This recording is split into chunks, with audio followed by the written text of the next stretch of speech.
मेहनत से ही फल मिलता है, मेहनत ही करनी पड़ेगी, कर्म ही करने पड़ेंगे, तभी जाके आपको फल मिल सकता है। मेरे लिए नहीं है, मुझे लगता है कोई भी अगर भगवान को सरेंडर करता है जैसा अर्जुन ने किया था।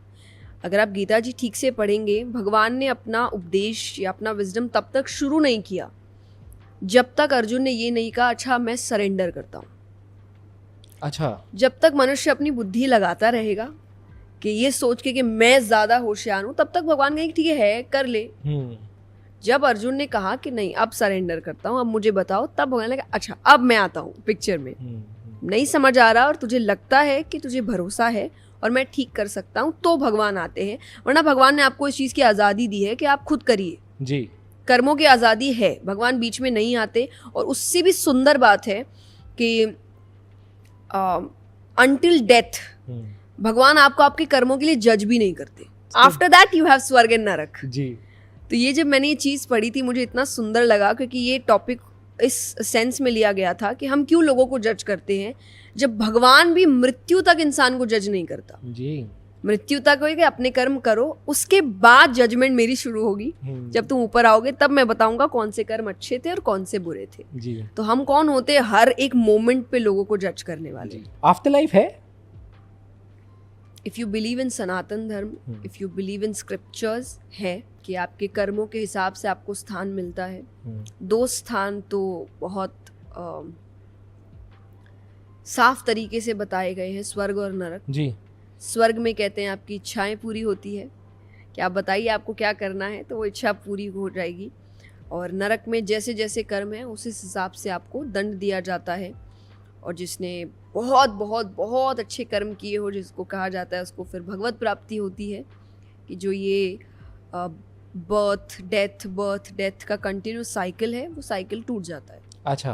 तो आप वो नहीं करते। वो बहुत ही एक्सेप्शनल केस है जिसको आप बीच में लाते ही नहीं हो कि वो पता नहीं कौन ऐसे भक्त निकल जाते हैं। पर ये 2 चीज़ें हैं। End of the day this is what I believe, because I believe in my scriptures. पर बाकी तो जाके ही पता चलेगा। जी। आपने समर्पण की बात की, पूरी तरीके से सरेंडर कैसे करते हैं? ये पता करके कि वो सुप्रीम है, आप हो नहीं कुछ करने वाले। एंड ऑफ द डे वो ही आपको फल देने वाले हैं। आप सिर्फ कर्म कर रहे हो, वो फल देंगे आपको। जी। तो जब आपको पता है कि वो ही फल दे रहे हैं, वो ही सिचुएशंस क्रिएट कर रहे हैं, आपके पास ऐसा कोई पावर है नहीं, तो जब पावर ही नहीं है तो घमंड किस बात का। आज हम मानते हैं कि आपको मेहनत करनी चाहिए, सब कुछ है, बहुत मेहनत करो, मेहनत के बाद ही फल मिलता है, लेकिन फिर भी एक कृपा तो है। This is what I feel जी। क्योंकि अगर आप मुझसे ये कह दे कि मेरे से बेहतर लोग दुनिया में नहीं है, इज इट ट्रू? नो। किसी भी इंसान को आप उठाकर लाइए जिसने अपने लाइफ में बहुत बेहतरीन काम किया होगा, पर क्या उससे बेहतर दुनिया में कोई नहीं है? है, बिल्कुल है। आप पर कृपा हुई है कि आपकी कला दुनिया को दिख रही है जी।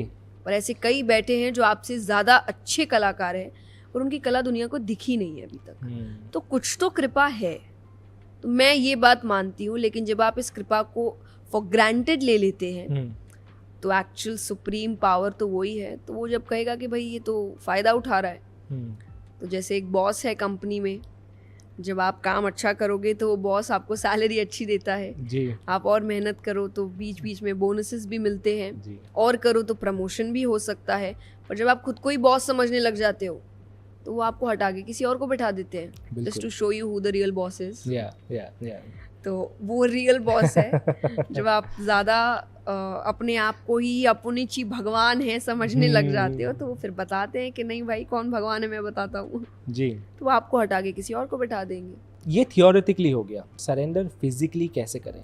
रोज़ एक इंसान को क्या करना चाहिए अपने आप को विनम्र करने को, अब समझने को कि हाँ मेरे से ऊपर कोई है?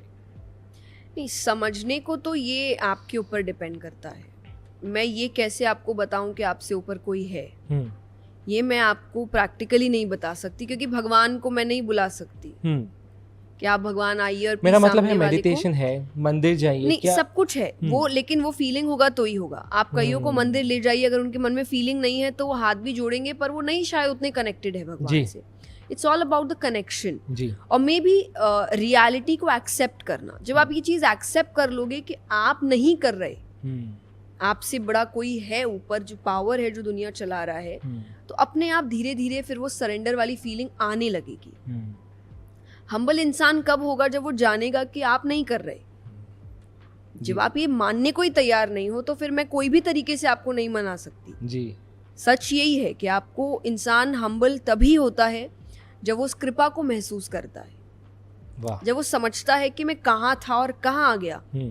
हर किसी को ये जर्नी जीने का मौका नहीं मिलता, जी मुझे मिला है तो मुझे इसको संभाल के रखना है, तभी आप हम्बल हो सकते हो। जी आपकी कोई चीज़ है अगर आपको बहुत ज़्यादा प्यारी है तो आप उसको बहुत संभाल के रखते हो, हाँ कि ना? जी बिल्कुल। तो आज आपका करियर है या आपकी रिलेशनशिप है या कुछ भी है, अगर वो आपको बहुत प्यारी है तो आपको संभाल के रखना पड़ेगा। अगर आप फॉर ग्रांटेड लेंगे, अगर आप उसमें एरोगेंस ले आएंगे, और आपको पता है ये वर्ड्स सब नेगेटिव है, ये पॉजिटिव वर्ड्स है नहीं। जी अगर कोई भी मुझे कह दे कि मैं अपने करियर में बहुत बड़ा हूँ इसीलिए मैं एरोगेंट हूँ, उससे एरोगेंस पॉजिटिव नहीं हो जाता। जी। यू नो दैट या कुछ चीज़ें दुनिया में जो आपको पता है कि जैसा मैंने कहा सही है गलत है, जी एरोगेंस गलत है, अग्रेशन गलत है। अगर आप ये दुनिया को दिखाएंगे तो आपकी वो बेहतरीन कीमती चीज़ आपसे छूट जाएगी। जी तो नहीं छोड़नी है तो सरेंडर करो और एक बार फीलिंग लाओ इस चीज़ की, हाँ कि अच्छा there is a power, then you start reading your scriptures, then you feel that connection with God. मैं एक चीज़ बोलती हूँ, मुझे नहीं पता ये कितनी करेक्ट है प्रैक्टिकल दुनिया के लिए, but this is what I have felt over these years, कि भगवान जानने की नहीं मानने की चीज़ है।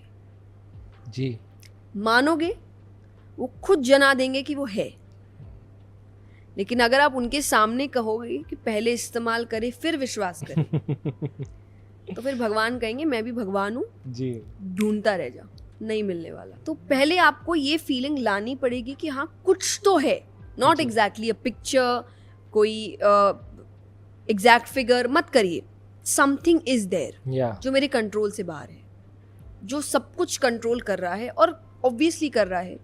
कुछ तो होगा कि क्यों एक इंसान कहीं पैदा हो रहा है, एक इंसान कहीं पैदा हो रहा है, एक इंसान की लाइफ बिल्कुल, समथिंग इज देयर, कुछ तो कंफ्यूजन है जी। उसी के बारे में रिसर्च करो, मे बी करते करते आपको भगवान मिल जाए।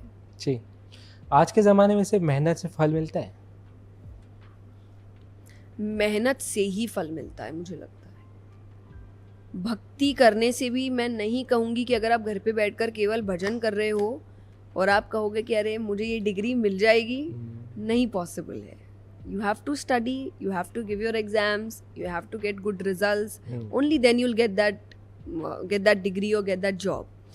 तो मेहनत से ही फल मिलता है, मेहनत ही करनी पड़ेगी, कर्म ही करने पड़ेंगे, तभी जाके आपको फल मिल सकता है। पर जया जी, आप और हम दोनों बहुत लोग को जानते हैं जो बहुत मेहनतू है, पर शायद जो वो चाहते हैं या शायद जो डिज़र्व करते हैं वो नहीं मिल पाता है। हम कितने लोगों को जानते हैं, हमारे सब आसपास लोग हैं, कितनी मेहनत करते हैं पर जो चाहते हैं वो मिल नहीं पाता। कि इसको दो तरीके से देखा जा सकता है। वन, कई बार आप अलग चीज़ों के लिए बने हैं। तो टू बी वेरी ऑनेस्ट, मुझे तो नहीं पता था मैं ये काम करने वाली हूँ, और शुरुआत में तो मैंने शायद मेहनत इस फील्ड में शुरू भी नहीं की थी। मेरी मेहनत दूसरे फील्ड में थी। So I started my journey with dancing. मैंने बड़ी मेहनत की है वहाँ पर, इतनी ज़्यादा मेहनत की है जिसकी कोई हद नहीं है। मतलब अगर मैं अभी कंपेयर करती हूँ तो मुझे लगता है उस मेहनत की बराबरी में तो कोई और मैंने की भी नहीं। अच्छा। मैंने इतने घंटे मेहनत की है, नृत्य किया है, जो रियाज करते आप सब कुछ किया है, वहाँ कुछ हुआ भी नहीं खास, पर मुझे फील होता है कि वहाँ की मेहनत ने यहाँ असर दिखाया था मुझे। तो मेहनत ज़ाया नहीं जाती, कहीं ना कहीं होगा। और दूसरा, आप कंपेयर नहीं कर सकते जी कि इसको अभी तक नहीं मिला तो आगे भी नहीं मिलेगा, या उसको मिल गया, दोनों सेम ही लेवल पे मेहनत कर रहे थे। कोई 50s में प्रेसिडेंट बन सकता है, कोई 80s में प्रेसिडेंट बन सकता है, यू नेवर नो आपका करेक्ट टाइम कब है। And last is